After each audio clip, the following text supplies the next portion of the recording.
Hallo, ek is Marius Greiling vir Suidlanders Media. Ek mag dalk 'n bietjie laat tot die partytjie wees met ons eerste storie van hierdie video, maar ek dink dit is belangrik genoeg om weer eens te bewys dat die hoofstroom media net eenvoudig hulle eie links narratiewe in die populasie se keel afdruk. So waarvan praat ek nou eintlik? Daar is so 5 dae gelede oral op nuusberigte gesê dat wit Suid-Afrikaner vlugtelinge in hulle hordes terugkeer uit Amerika uit omdat hulle nie onder Trump regering kan lewe nie. Die indruk wat hierdie artikel skep is dat die nuwe vlugtelinge wat oor is Amerika toe weer wil terug Suid-Afrika toe kom want ons land is beter. Dis is die ANC nie so sleg nie, die BEE wette is nie so sleg nie en daar is eintlik geen geweld of haat regtig waar teenoor die wit mense in Suid-Afrika nie. Die bewyse dat hulle sulke berigte kan skryf, kom van 3 verskillende mense af wat lankal terug die land uit is.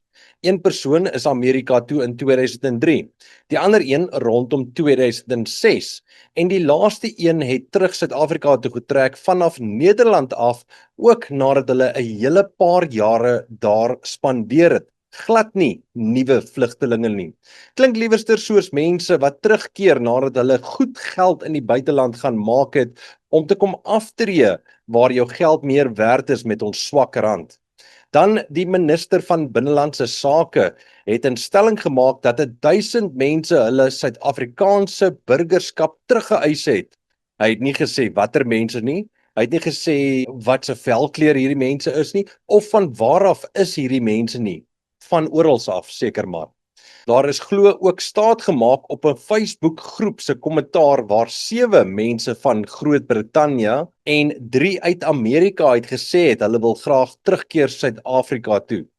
Die persoon Conscious Caracal het hierdie inligting bymekaar gekry na 'n ondersoek wat hy geloods het na hierdie berigte in die media was.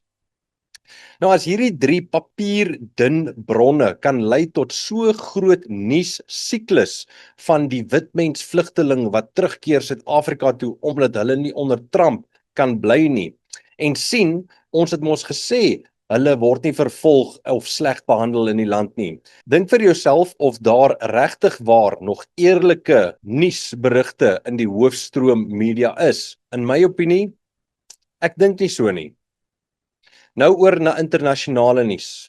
Die oorlog tussen Amerika, Israel en Iran is nog steeds aan die gang. Die straat van Hormuz is nog steeds gesluit en die olieprys is nog steeds besig om te klim as gevolg van dit.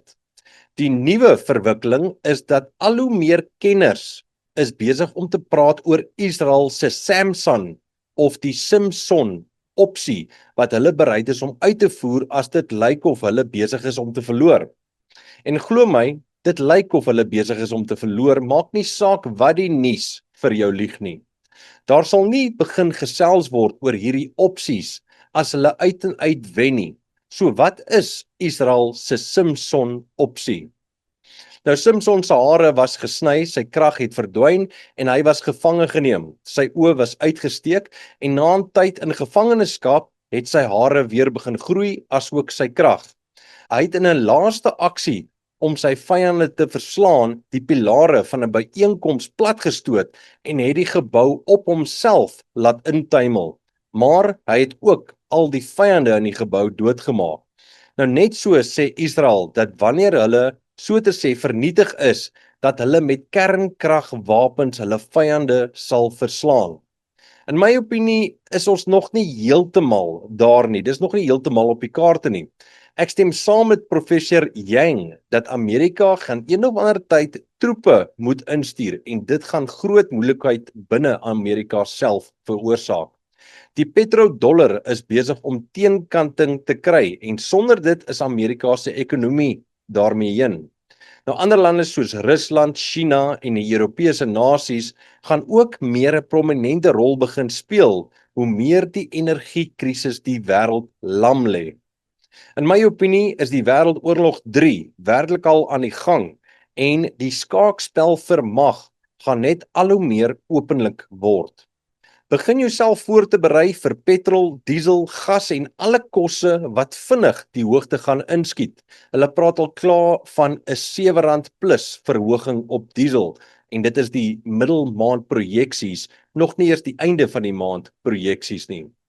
Mag jy geseënd wees en met oop en wyse oë die wêreldgebeure dophou. Van my kant af, totsiens.